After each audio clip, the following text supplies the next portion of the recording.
Hugues Bersini est informaticien, il est professeur à l'Université libre de Bruxelles, académicien, membre de la classe technologie et société.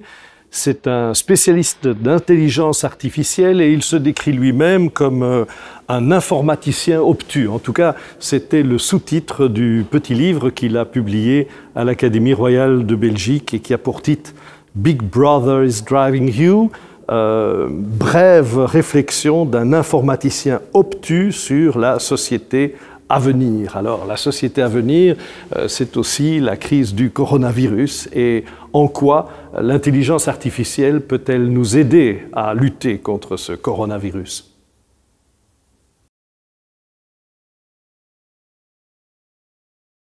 S'il ne s'agissait déjà que de la seule utilisation devenue vitale du réseau Internet et de toutes les applications de communication qu'il supporte, il n'aura échappé à personne combien les technologies du numérique nous sont devenues indispensables pour affronter cette crise sanitaire. On se rappellera qu'Internet est né durant la guerre froide afin de rendre possible, mais surtout fiabiliser une communication menacée. Au-delà de ce seul réseau Internet, il est évident que nous dépendons et dépendrons de plus en plus de cette technologie ubiquitaire. Technologie aussi communicative, tous les objets, tous les informaticiens, tous les ordinateurs communiquent les uns avec les autres, et technologie super intelligente. Ainsi, dans la crise du Covid, les apports actuels et futurs de l'intelligence artificielle sont nombreux. Sa composante Big Data et apprentissage machine devrait permettre de plus finement diagnostiquer, par exemple, les radios du poumon, si l'on s'accorde pour partager la multitude de nouvelles images médicales que la crise entraîne. Il faudra lever de nombreuses barrières, une fois pour toutes d'ailleurs. Devant une maladie que l'on sait très inégalitaire en matière d'impact sur les personnes, l'intelligence artificielle devrait permettre de mieux comprendre, en brassant là encore la masse malheureusement énorme de données disponibles, quels sont les attributs les plus discriminants, l'âge, le sexe, les maladies, l'habitat, qui permettent de mieux prédire et le risque de contagion et la nature de l'évolution de ce mal chez ceux qui en sont atteints. Au-delà des vulnérabilités clairement identifiées, comme justement l'âge, le poids ou certaines comorbidités bien identifiées, qu'est-ce qui fait que, par exemple, certaines personnes jeunes et parfait état de santé, et aussi rares soient-elles, développent la forme grave de la maladie? Aujourd'hui, on a plutôt l'impression d'une formidable loterie dont tous nous espérons avoir tiré le bon numéro. Quelles sont les prédispositions génétiques? Ainsi, à titre d'exemple, ce sont des systèmes d'apprentissage automatique qui ont identifié la perte de goût et d'odorat comme le symptôme le plus discriminant de l'apparition du Covid, ou plus encore, qu'à la différence d'une grippe, souvent la fièvre précède l'apparition des courbatures et des douleurs musculaires plutôt que l'inverse. Dans sa composante plus décisionnelle et plus système expert, la vieille intelligence artificielle, cela devrait permettre la diffusion et la plus grande efficacité des pratiques diagnostiques, thérapeutiques et préventives en présence ou en l'absence justement d'une figure médicale humaine. Par exemple, trouver le docteur le plus à même de vous recevoir, ainsi que demain, le centre de test et votre horaire de passage. Force est de constater l'extraordinaire inefficacité des dispositifs de testing mis en place par les administrations. Les files immenses, l'absence de priorité, les coûts qui diffèrent en fonction de la vitesse avec laquelle vous allez recevoir vos résultats. L'intelligence artificielle permet aussi la mise en œuvre plus diffuse et plus efficace de nombreuses mesures de régulation sociale que nos gouvernements mettent en place.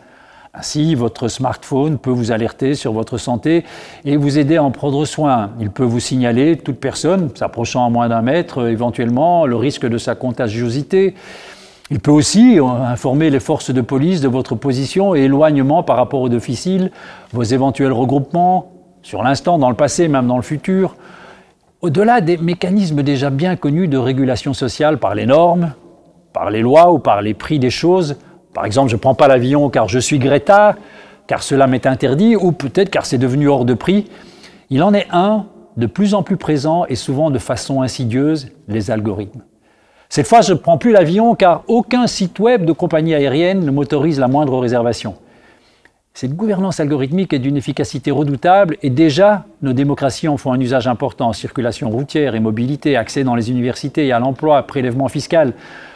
On a déjà largement discuté, généralement pour s'en effrayer, du crédit social chinois, mais l'on pourrait aussi évoquer toutes les modes de surveillance et de régulation algorithmique qui ont permis à d'autres gouvernements asiatiques, bien moins liberticides, comme la Corée du Sud, Taïwan, Hong Kong, de combattre cette épidémie. Je m'y attends et on le lit déjà, de nombreux prophètes du malheur se précipiteront de jeter les bébés algorithmes avec l'eau du bain, dans lequel les Trump, les terribles Google, Amazon, Facebook, Apple, Microsoft, et qui sortiront, on le sait, encore plus puissants et enrichis de cette crise. Or, et il est nécessaire de le répéter une fois encore et de nouveau, ce nouveau mode de régulation sociale par algorithme n'est acceptable qu'au prix de deux conditions. L'algorithme est transparent et connu de tous, et il a été mis en place, discuté et délibéré par ceux qui le subiront ou en bénéficieront. Si à l'issue de cette crise, de nombreux changements en profondeur, comme on le lit et l'espère, de plus en plus se profilent sur nos modes de vivre ensemble, de produire, de consommer, de redistribuer l'économie entre le public et le privé, il est en revanche un aspect fondamental que les informaticiens, du moins les plus académiques d'entre eux, je ne parle pas de ceux débauchés par les GAFAM, ne remettront jamais en question. Leur amour de la transparence et leur passion à massivement collaborer. C'est ce qui se passe pour Wikipédia ou sur la plateforme GitHub qui accueille aujourd'hui 14 millions d'informaticiens partageant leur savoir et leurs recettes. Et c'est bien cette informatique-là que l'on doit appeler de nos voeux, car c'est la seule qui aura toute légitimité pour nous aider par sa puissance de calcul et sa viralité, mais choisie cette fois, à nous sortir de cette crise.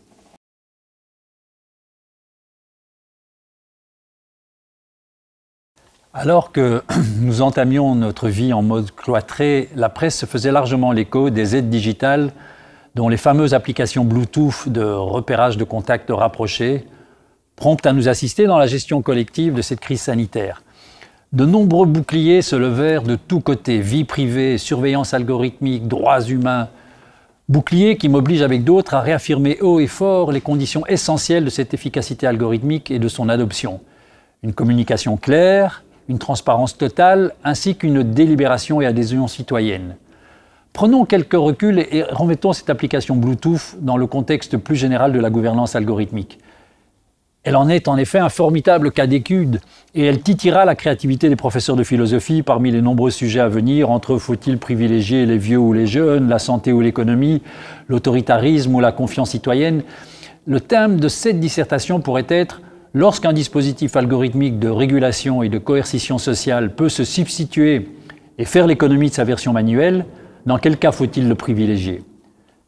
Car enfin, sans verser dans la science-fiction ou l'obsession geek de bas étage, poussons le bouchon un peu loin.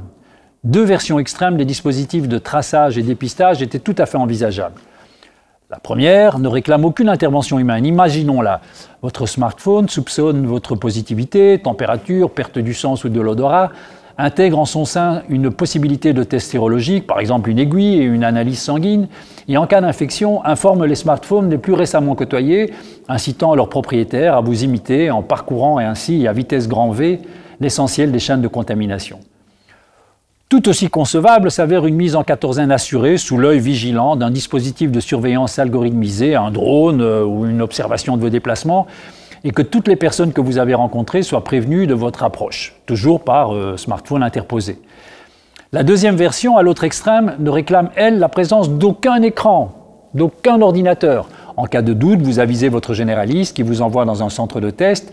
Si la positivité se confirme, des enquêteurs, comme on l'a vu, s'emparent de leur téléphone et vous incitent à vous remémorer vos contacts les plus étroits et récents, que ces mêmes enquêteurs s'empressent de prévenir et ainsi de suite.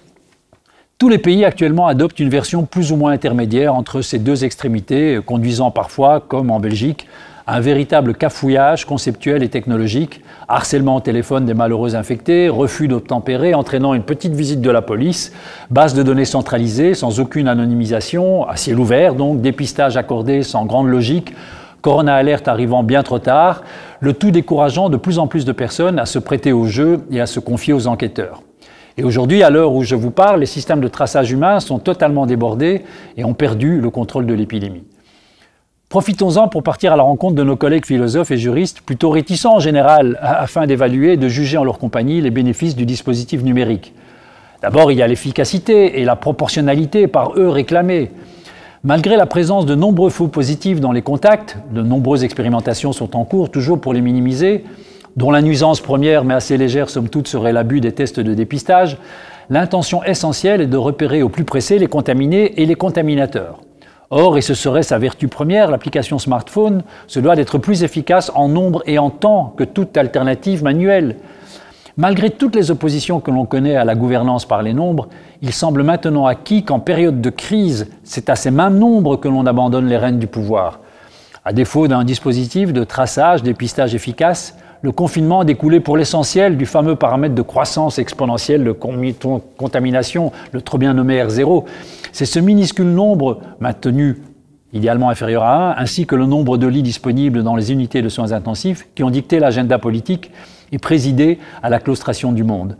Or, il n'y a rien de tel qu'un algorithme pour gérer et contrôler les nombres. Ils sont conçus pour cela, et rien de tel que les signaux électromagnétiques pour faire circuler l'information le plus rapidement qui soit.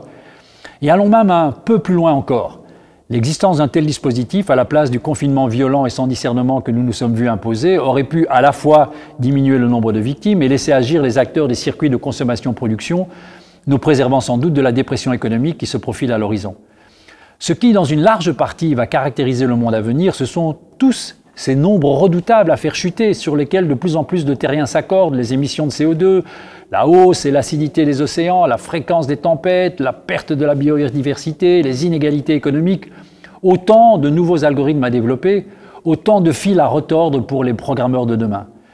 Les opposants à ce mode de gouvernance algorithmique redoutent également la rigidité ou la pérennisation de tels systèmes.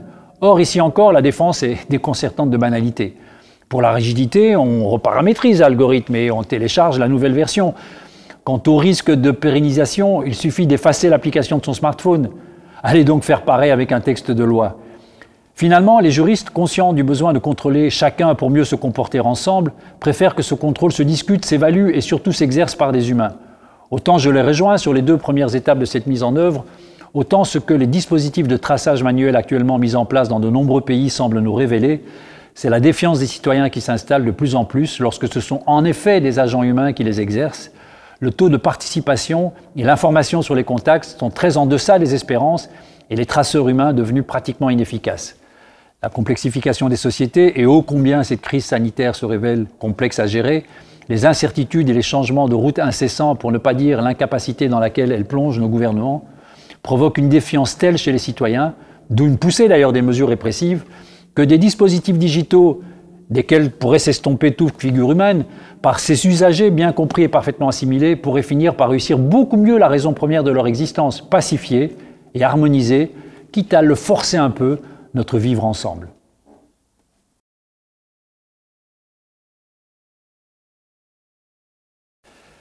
Depuis que Linus Torvalds, à 21 ans, dans sa chambre d'étudiant à Helsinki, décida de faire circuler le programme du système d'exploitation Linux, afin de susciter une collaboration massive ayant débouché sur le meilleur de ces systèmes à ce jour, depuis que Richard Stallman, au milieu des années 80, s'est fait l'apôtre puis le gourou des logiciels ouverts, rendus transparents et disponibles, afin que chacun puisse y contribuer et personne ne se les approprier, depuis le suicide à 26 ans de l'activiste Aaron Swartz, lourdement condamné pour avoir facilité le libre accès aux publications scientifiques, depuis les 7 ans d'exil en Russie d'Edward Snowden pour avoir révélé les pratiques d'espionnage sur Internet, omniprésentes des services secrets américains et britanniques, depuis la formidable Wikipédia, depuis la plateforme GitHub, sur laquelle 50 millions d'informaticiens collaborent au quotidien afin d'améliorer ensemble les logiciels qui les occupent, il existe 2 conceptions radicalement opposées du développement informatique.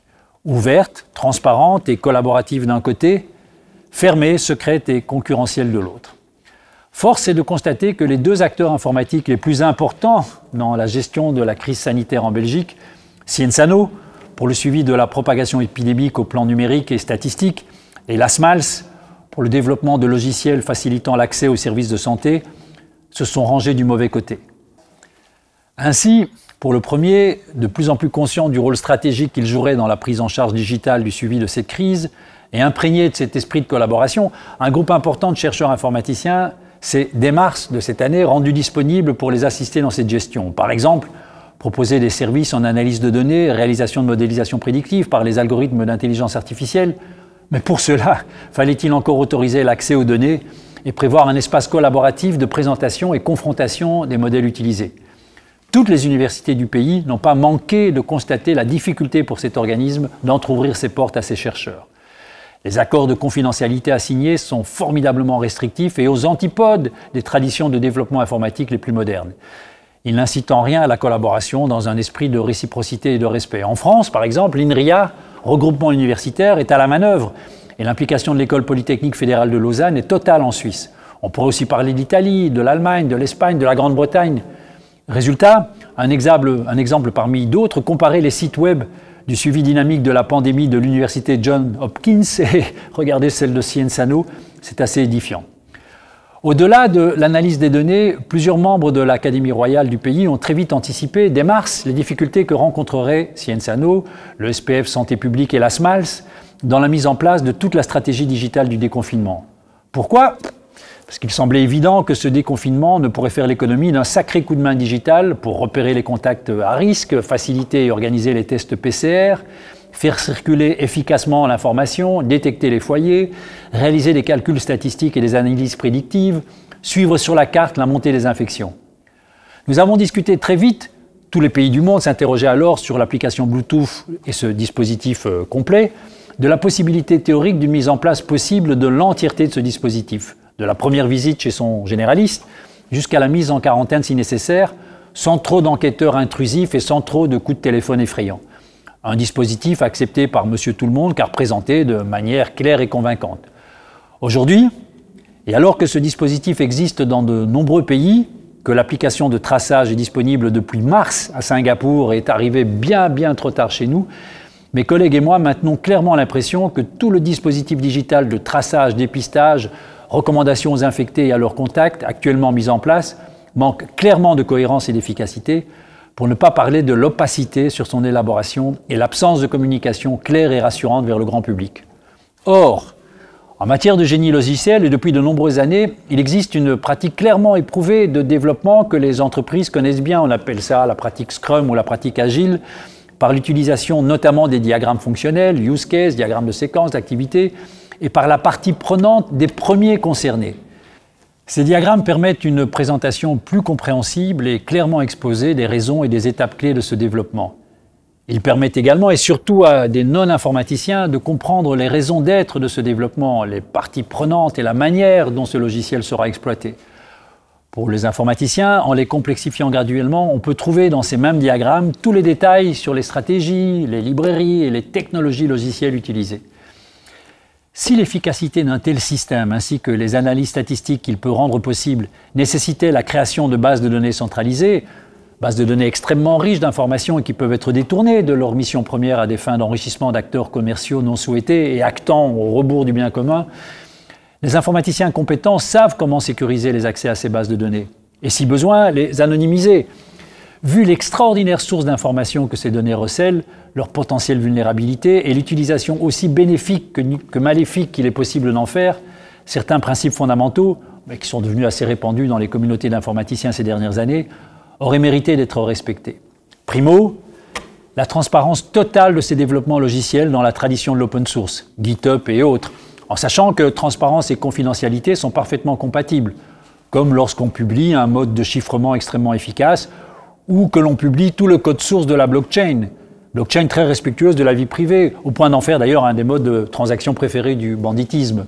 Deuxièmement, une participation aussi importante dans leur développement de ceux qui en dépendront, en ce compris des assemblées citoyennes d'usagers lambda. Cela nécessite un effort de pédagogie gigantesque, mais l'informatique aujourd'hui permet des niveaux d'abstraction qui autorisent à tous le beau niveau de compréhension sans avoir à rentrer dans les lignes de code. D'où d'ailleurs aussi mon inquiétude du maintien de l'analphabétisme informatique dans l'enseignement obligatoire. Tertio, leur conception dans une perspective agile, c'est-à-dire graduelle, avec de possibles retours en arrière, de manière à ce que les usagers puissent suivre les développements et comprendre exactement de quoi il en retourne. Et c'est évidemment tout ce qui manque cruellement au dispositif digital anti-Covid qui se met actuellement en place. Aucune transparence, aucune pédagogie, aucune montée en puissance graduelle, aucune adhésion citoyenne, et ne parlons même pas d'efficacité.